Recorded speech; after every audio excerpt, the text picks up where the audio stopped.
The man in aisle 7, Rachel, had worked at Walmart for nearly 2 years. The night shift wasn't exciting, but it paid the bills. Most nights were slow, with only a few late-night shoppers wandering through the aisles. The store was quiet, except for the occasional beep of a scanner or the hum of the freezers in the back. That night started like any other. She grabbed her box cutter and began stocking the shelves in aisle 7. It was her usual section, mostly filled with household items, cleaners, paper towels, and toilet paper. She liked working alone. It gave her time to think.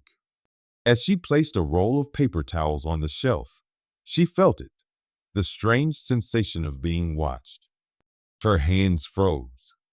She slowly turned her head, expecting to see one of her coworkers. But when she looked down the aisle, she saw him. A man stood at the far end, completely still. He wasn't browsing or picking up items. He wasn't pushing a cart.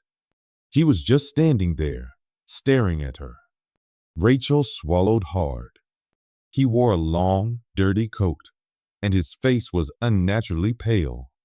His eyes looked strange, empty, as if there was nothing behind them. She forced herself to smile. "Can I help you find something?" she asked, trying to sound casual. The man didn't respond. He just stood there, watching. Rachel felt a chill run through her body. Maybe he was just a weird customer. Walmart had plenty of those. She turned back to her work, hoping he would leave. A few moments passed. She couldn't help herself. She glanced back. He was closer. Rachel's breath hitched. He hadn't made a sound, hadn't walked up. He was just there. Her fingers gripped the edge of the shelf. "Sir, do you need help?" she asked again, her voice a little shaky now. Nothing. No movement. No words. Just that blank stare. Rachel's pulse pounded in her ears. She grabbed her walkie-talkie and pressed the button. Tony? Can you come to aisle 7? There was a crackle before a voice replied. "Everything okay?" Rachel turned back again. He was gone. She let out a breath she didn't realize she had been holding. Maybe he had just wandered off. Maybe she had imagined how creepy he was. Never mind, Tony. False alarm. She went back to stocking the shelves, shaking off the unease. A few minutes passed, and the store's usual silence returned. Then she heard it. A whisper. So close. It felt like it was right behind her. "Don't look." Rachel spun around so fast she almost knocked over the shelf. But there was no one there. The aisle was empty. Her heart pounded so hard she felt lightheaded. She scanned the shelves, the floor, the ceiling. Nothing. She grabbed her walkie-talkie again. "Tony, I need you to check the cameras." There was a pause. "What's going on?" "I don't know," she admitted. "Just check, please." A few minutes later, Tony called back. "Rach, you need to get to the security room. Now." Something in his voice sent chills down her spine. She didn't ask questions. She ran. When she reached the small security office, Tony was staring at the screen, his face pale. He pointed at the monitor. Rachel looked. The security footage showed her stocking shelves. Then it showed the man. He had never left the aisle. Instead of walking away, he had crawled under the shelves, moving silently, like a spider. The next frame showed something worse. While she had her back turned, he had crept out, inching closer to her. By the time she had spun around, he had already ducked back under, hiding just a few feet away. Rachel's stomach turned. Her skin felt cold. Tony zoomed in. And here's the weird part. Rachel leaned in, eyes locked on the screen. We never saw him leave. Rachel's blood ran cold. The cameras covered every exit. There was no way out without being seen. But after she had left aisle 7, the man had simply disappeared. Tony rewound the footage, pausing on the last clear shot of him. Who the hell is he? Rachel shook her head, unable to speak. Then the store phone rang. Tony grabbed it, putting it on speaker. Walmart, security speaking, he said. Silence. Then, a whisper. I told you not to look. Rachel and Tony stared at each other. The line went dead. Rachel quit her job the next day. But every now and then, when she walks past a store at night, she swears she sees him. Standing there, watching. The woman who never left Mike had worked as a night janitor at Walmart for years. He was used to the quiet, the empty aisles, and the occasional weird customer who stayed too long. But nothing had ever shaken him like what happened one particular night. It started out like any other shift. He mopped the floors, emptied trash bins, and wiped down shelves. Around 2 a.m., he reached the dressing rooms. The store was closed, and the only sounds were the distant hum of refrigerators and the occasional crackle from the overhead speakers. As he pushed his cleaning cart inside, he heard something strange, a soft, muffled crying. He paused. It sounded like a woman. He walked toward the stalls, trying to locate the sound. The crying was coming from the last stall. He knocked gently. Mom, are you okay? The crying stopped instantly. Silence. Mike felt a chill run down his spine. He crouched down to peek under the door. No feet, no shadow. The stall was completely empty. He blinked, shook his head, and told himself he was just imagining things. Maybe he was tired. Maybe the sound had come from somewhere else. He went back to his cleaning, but his hands felt a little shaky as he wiped the mirrors. A few minutes later, the crying started again. This time, it came from the stall next to the first one. His breath caught in his throat. He slowly walked over and knocked again. Hello? Is someone there? No answer. Just the sound of soft weeping. Summoning his courage, he grabbed the handle and pushed the door open. The stall was empty. His heart pounded. This wasn't his imagination. Something strange was happening. Then, the lights flickered. The air felt suddenly heavy, like the oxygen had been sucked out of the room. The mirror in front of him fogged up, as if someone was breathing on it. And then, right before his eyes, words began to form on the glass. Help me. Mike stumbled backward, his breath coming in short gasps. His mind raced for an explanation. A prank? A trick of the air? But deep down, he knew something was terribly wrong. His instinct told him to run, but something kept him there. A strange, heavy feeling settled in his chest. He hesitated, then reached out and traced his fingers over the foggy mirror. Who are you? He whispered. For a moment, nothing happened. Then more words formed beneath his question. I can't leave. A shiver ran down his spine. He looked around the dressing room, half expecting to see someone behind him. But he was alone. Or was he? Mike swallowed hard and took a deep breath. He had heard stories about haunted places before, but he had never believed in them. He had always thought ghosts were just made-up tales. But now, standing in front of a mirror that seemed to write back, he wasn't so sure. He needed answers. Taking a deep breath, he decided to do something crazy. He spoke out loud. What happened to you? At first, there was no response. The air in the room grew colder. Mike shivered, rubbing his arms. Then, More words appeared on the mirror, slowly, as if whoever or whatever was writing them was struggling. Trapped, alone, waiting. Mike's throat tightened. He glanced at the empty stalls, the silent dressing room. It felt like eyes were watching him from the shadows. Waiting for what? He asked, his voice barely above a whisper. The response came quickly this time, for someone to listen. A lump formed in his throat. Was this spirit just looking for help? If so, what had happened to her? Why was she here? Mike took a step closer to the mirror. How can I help you? The mirror remained fogged up, but no words appeared. Instead, the lights flickered again. A cold breeze brushed past him, even though there were no windows in the room. The crying started once more, soft and distant. And then he heard something new, a whisper, right next to his ear. Find me. Mike spun around, his pulse racing. The dressing room was still empty.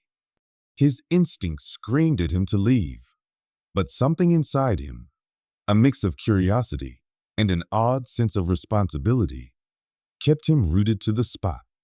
He forced himself to think rationally. If there really was a spirit trapped here, maybe there was a reason. Maybe there was something, some unfinished business, that kept her from moving on. He took a deep breath. Where? He asked.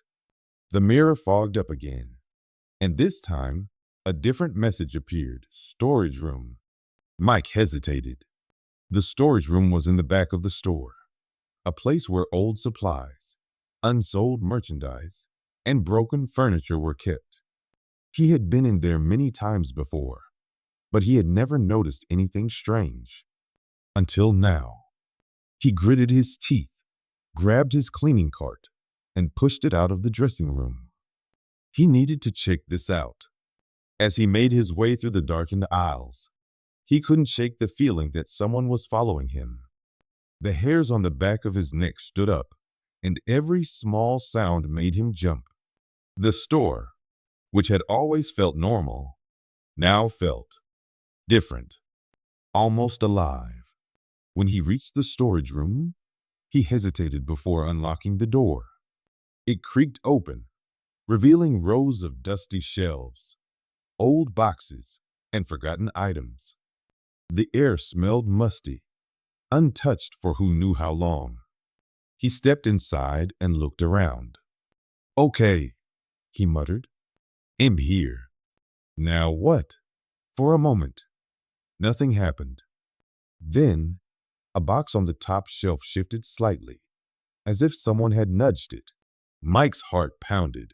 He walked over and carefully pulled the box down. It was heavier than he expected. He set it on the floor and wiped the dust off the top. It was labeled Lost and Found. Frowning, he opened the lid. Inside were old wallets, forgotten scarves, and mismatched gloves. He dug through them carefully, wondering what he was supposed to find. And then, near the bottom, he saw something odd. A small, tattered notebook. He picked it up and flipped it open. The first few pages were filled with neat, delicate handwriting. A name was scrawled inside the front cover. Emily Parker. Mike's breath hitched. Was this her? He skimmed through the pages. They were filled with journal entries, notes about everyday life, complaints about work, and mentions of someone she feared. One entry made his blood run cold. He once stopped following me. I told the manager, but he doesn't believe me. I feel like I'm being watched all the time. I don't know what to do. Mike swallowed hard and turned the page. The last entry was short, the handwriting shaky. If something happens to me, please, don't let me be forgotten. The air around him grew icy. A soft whisper echoed in the room. You found me. Mike's hands trembled as he held the notebook. He looked around, his heart hammering. Emily? he whispered. What happened to you?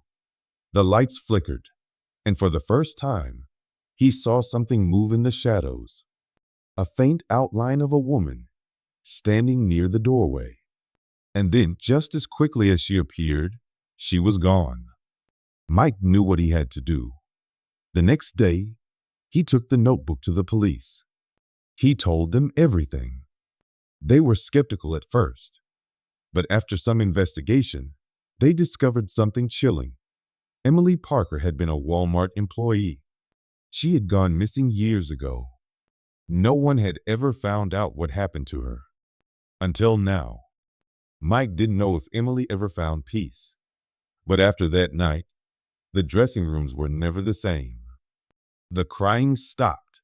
The mirror never fogged up again. And the words never returned.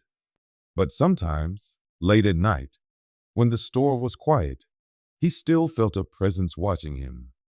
A soft whisper in the air. Thank you. The smiling man. It was a slow night at the store. The aisles were empty, and only a few customers walked in now and then. Sarah, a young cashier, leaned on the counter, watching the clock. The night shift always felt long, but this one felt even slower than usual. The soft hum of the store lights and the distant sound of a cart rolling across the floor were the only noises breaking the silence. She sighed, stretching her arms, when something caught her eye. A man stood near the self-checkout machines. He wasn't scanning anything. He wasn't moving. He was just standing there, watching. At first, she didn't think much of it. Maybe he was waiting for someone. Maybe he was trying to decide what to buy. But as the minutes passed, she started feeling uneasy. Something about him didn't seem right. His face was frozen in a wide, unnatural smile. It wasn't the friendly kind of smile people gave when they greeted someone. No, this smile looked wrong, stretched too far, too perfect. And the worst part? It never faded. Sarah glanced at her coworker, Jake, who was stocking shelves nearby. Hey, Jake, she whispered, nodding toward the man. Do you see that guy? Jake looked up, following her gaze. His brows furrowed. Yeah, weird. How long has he been standing there? Sarah checked the clock. At least 15 minutes. Jake shrugged. Maybe he's just lost in thought. Sarah wasn't so sure. Something about the man made her skin crawl. She tried to focus on her work, ringing up the few customers that came through her line. But every time she looked back, the man was still there, still smiling. An hour passed. Then another. The man didn't move. He didn't buy anything. He didn't even shift his weight from one foot to the other. He just stood there, grinning at nothing. Sarah's heart began to pound. She didn't understand why, but a deep, unsettling feeling settled in her stomach. She decided to tell her manager. She found Mr. Davis, a middle-aged man with tired eyes, in the back office. Hey, there's this guy near the self-checkout. He's been standing there for hours, just smiling. Mr. Davis sighed and stood up. All right, let's check it out. They walked back to the front of the store. The man was still there, just as before, his wide grin frozen in place. Mr. Davis approached him. Sir, do you need help? The man didn't answer. Instead, his smile grew wider. His lips stretched in an unnatural way, almost as if his skin wasn't meant to move like that. Then, in a voice barely above a whisper, he said, I never leave. A shiver ran down Sarah's spine. Mr. Davis took a step back, his face darkening with unease. All right, sir. If you're not buying anything, I'm going to have to ask you to leave. The man didn't move, didn't blink, didn't react at all. Feeling unnerved, Mr. Davis called security. A few minutes later, two security guards arrived and walked toward the man. But as soon as they reached him, he was gone. No doors had opened. No alarms had gone off. He had just vanished. The guards looked around, confused. They checked the cameras, but all the footage showed was an empty space where the man had been standing. It was as if he had never been there at all. Sarah felt sick. She didn't understand what had happened, but she knew one thing. Something was very, very wrong. That night, when her shift ended, she couldn't stop thinking about him. Curiosity and fear gnawed at her, so she decided to check the security footage again before heading home. She pulled up the recordings and fast-forwarded to when she first saw the man. There he was, standing, smiling. She kept watching, skipping through the hours. He never moved, never shifted, never blinked. Her stomach twisted. Then, she noticed something even worse. When she rewound the footage to the beginning of her shift, before she had even noticed him, he was already there. He had been standing in that exact spot all night. Sarah's breath hitched. She clicked through the earlier recordings from the previous night, and the night before that, and the night before that. The man had always been there, smiling. She couldn't take it anymore. Slamming the laptop shut, she grabbed her things and rushed out of the store. The cold night air hit her face, but it did little to calm her racing heart. As she walked to her car, she felt the eerie sensation of being watched. She turned around, scanning the dark parking lot. Nothing. Shaking her head, she hurried into her car, locking the doors. She tried to tell herself it was just her imagination, just exhaustion from a long shift. But deep down, she knew the truth. He was still watching. He never left. For the next few days, Sarah couldn't shake the feeling that something was wrong. Every time she walked into the store, she felt uneasy. The self-checkout area felt colder. The lights in that section flickered more often. And sometimes, when she looked at the security cameras, she swore she could see a shadow standing there, just for a second, before it disappeared. Her coworkers noticed her jumpiness. "You okay, Sarah?" Jake asked one night. She hesitated, then shook her head. "It's that guy. I swear, it feels like he's still here." Jake frowned. "The one who vanished?" She nodded. "I checked the cameras. He was there before I even noticed him that night. He's been standing in that spot for who knows how long." Jake's face paled. "That's creepy." Mr. Davis, overhearing the conversation, sighed. "Look, I don't know what happened that night, but let's not scare ourselves. If he comes back, we'll deal with it." Sarah wasn't convinced. She decided to dig deeper. She searched online for any stories about strange happenings in the store. There wasn't much, but she found one article from years ago. A man had gone missing near the store. Security footage had last captured him standing near the self-checkout area. Just standing, smiling. No one ever found him. Her blood ran cold. She shut her laptop and took a shaky breath. She didn't know what was happening, but she knew one thing for sure. Somewhere in the store, whether anyone could see him or not, the smiling man was still there. And he was watching. Always watching. The freezer incident. Tom had been working the night shift at Walmart for almost 10 years. It wasn't a job he loved, but it paid the bills. Over the years, he had seen a lot of strange things. Customers acting weird, coworkers playing pranks, even things falling off shelves when no one was around. But nothing compared to what happened that one night in the frozen food section. It was a cold winter night. Snow was falling outside, and the store was nearly empty.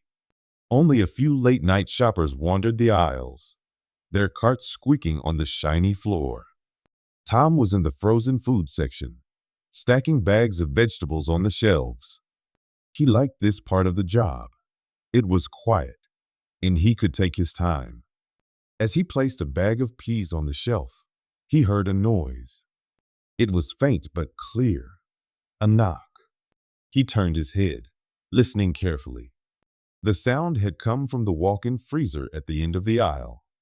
Tom frowned. The freezer was only used for storing extra stock.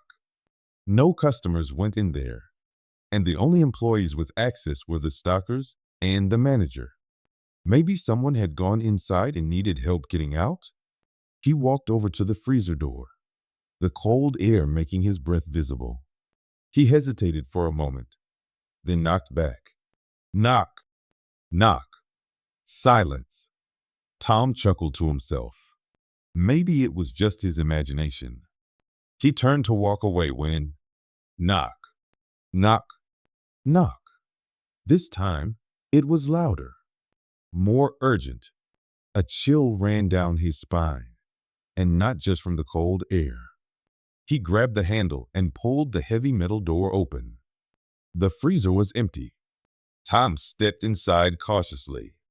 The walls were lined with shelves, all filled with frozen food. The air was freezing, and the hum of the cooling system filled the space. He glanced around but saw nothing unusual. "Hello?" he called out, his voice echoing slightly. No answer. Shaking his head, he turned back to leave. But just as he reached the door, knock, knock, knock. The sound came again, this time from inside the freezer. Tom froze. The noise was coming from behind the shelves. It was impossible. There was no space behind them. The shelves were pushed up against the walls. There was no way anyone could be back there. His hands felt cold and sweaty. He stepped back and stared at the shelves. The knocking continued, becoming faster and more frantic. It sounded like someone was trapped inside the walls. Tom's heart pounded. He turned and rushed out of the freezer, slamming the door behind him. He grabbed his walkie-talkie and called his manager. "Hey, Mark, can you come to the frozen food section? Something weird is happening." Mark's voice crackled through the speaker. "What do you mean, weird?" Tom hesitated. How was he supposed to explain this? I think someone's stuck in the walls." Silence. Then, "Be there in a minute." Tom stood near the freezer, waiting. The store was still mostly empty. He could hear a distant beeping from the checkout lanes, where the cashier scanned items. Everything felt normal, but he knew what he had heard. Then the lights flickered. For a second, the store went completely dark. The hum of the refrigerator stopped. The silence was heavy, pressing in on him. Then the lights flickered back on. The freezers hummed to life again, but the knocking had stopped. Tom swallowed hard. Maybe it was just a power issue. Maybe the knocking had been, what? A coincidence? His mind playing tricks on him? Mark arrived a minute later, looking tired and annoyed. "All right, what's going on?" Tom pointed at the freezer.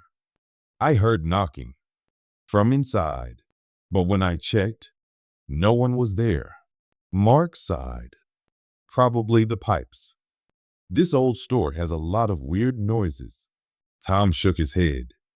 "No, it was knocking, like someone was trying to get out." Mark frowned but didn't look convinced. "Let's check the security cameras." They walked to the back office, where the monitors displayed footage from around the store. Mark rewound the footage to the last few minutes in the frozen food section. They watched as Tom walked up to the freezer, opened it, looked around, and then backed out. But something was wrong.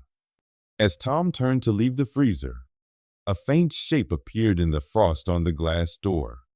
It was blurry, almost like a reflection, but it wasn't Tom's. It was smaller, and it had hands pressed against the glass. Mark squinted at the screen. That's weird. Tom felt his skin crawl. He didn't say anything, just watched as the shape disappeared the moment the lights flickered out. Maybe it's a glitch, Mark muttered, rubbing his face. Or maybe it's just ice forming in a weird way.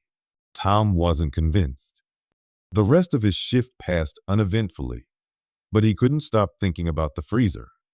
When morning came, he clocked out and went home, exhausted. But he couldn't sleep. Images of the frost-covered hands haunted him. The knocking replayed in his mind over and over. By the time his next shift came around, he had made a decision. He wasn't coming back. He walked into the store, found Mark, and handed over his resignation. Mark raised an eyebrow. "You sure?" "Just like that?" Tom nodded. "Yeah, I need a change." Mark didn't argue. He just sighed and took the paper. "All right. Good luck." As Tom walked out of Walmart for the last time, he took one final glance at the frozen food section. The freezer stood there, silent, its glass door covered in a thin layer of frost. And for just a second, he thought he saw something. Words appearing in the ice, just like before. "Let me out." Tom didn't stop walking. He didn't look back, and he never set foot in that store again. The shadow in the toy, Aliza Parker was a busy mother of two. Her life revolved around her children, 4-year-old Noah and 6-year-old Emily. She loved them more than anything in the world. And like any mother, she wanted to give them everything they needed, and maybe a few things they didn't but would make them smile. That's why she found herself in Walmart late one evening, picking out toys as a surprise for her kids. The store was quieter than usual. It was a weekday, and most families were already home, getting ready for bed. The bright lights of the store cast long shadows as Lisa pushed the cart down the aisles. Noah walked beside her, his small hands sometimes reaching out to touch a toy or a stuffed animal. Emily was at home with their father, giving Lisa some rare one-on-one time with her youngest. As they wandered into the toy section, Noah suddenly grabbed Lisa's arm tightly. His little fingers dug into her sleeve, and she turned to him in surprise. "Mommy, he's watching," Noah whispered, his voice barely audible. Lisa frowned and looked around. The aisle was empty except for them. "Who's watching, sweetheart?" she asked, kneeling to his level. Noah pointed down the aisle. Lisa followed his finger but saw nothing unusual. Just shelves filled with action figures, dolls, and board games. "There's no one there, baby," she said, brushing a strand of hair from his forehead. Noah's face was pale, his blue eyes wide with fear. The man in the black suit. A chill ran through Lisa's body. She looked again, scanning the aisle carefully. Still, there was no one. The toy section was at the back of the store, and no other shoppers had passed by in a while. Lisa forced a smile and squeezed Noah's hand. "Maybe you just imagined it, sweetie. Let's pick a toy and go home." Noah hesitated, but nodded. Still, he kept glancing over his shoulder as if expecting to see something, or someone standing there. Lisa hurried, grabbing a small truck and a doll for Emily. She felt uneasy now, her motherly instincts tingling. The store suddenly felt colder, the overhead lights flickering slightly. She shook the feeling off and took Noah's hand, leading him toward the checkout. As they reached the front of the store, Lisa felt a strange sensation, like they were being watched. She turned quickly, scanning the aisles behind them. But there was no one there. Just empty shelves and the distant hum of a store employee restocking items. She paid for the toys quickly, feeling relief as she stepped into the night air. The parking lot was nearly empty, and she hurried to the car, buckling Noah into his car seat before getting in herself. The uneasy feeling stayed with her the whole drive home. That night, after putting the kids to bed, Lisa finally sat down on the couch with her phone. She scrolled through her photos, smiling at the pictures she had taken of Noah in the store. Then her heart stopped. One of the photos showed Noah standing in the toy aisle, his small hands clutching a stuffed bear. But in the background, slightly out of focus, was a tall, shadowy figure, a man in a black suit. His face was blurred, almost like he wasn't completely there, but she could make out his shape, watching them. Lisa's breath caught in her throat. She stared at the picture, her hands trembling. Who was that? She was sure the aisle had been empty. Noah had seen him before she did. But how was that possible? She zoomed in, trying to make sense of the image. The figure had no distinct features. No eyes, no mouth, just a dark, looming presence standing there. A deep fear settled in Lisa's chest. She checked the time. It was just past midnight. Her husband, Mark, was already asleep, unaware of the growing dread filling their home. Lisa wanted to wake him, to show him the picture, but something stopped her. A voice in her head whispered, "What if he doesn't believe you? What if it's nothing?" Still, she couldn't shake the fear. Deciding to trust her instincts, she locked all the doors and checked on the kids. Noah was fast asleep, curled up with his new toy truck. Emily snored softly in the next room, her stuffed unicorn clutched tightly in her arms. Lisa crawled into bed, but sleep didn't come easy. Every creak of the house made her jump. She kept her phone clutched in her hand, the eerie photo still on the screen. The next morning, Lisa showed the picture to Mark. He frowned, rubbing his eyes as he examined the image. "Could be a trick of the light," he said. "Maybe a reflection or something." Lisa shook her head.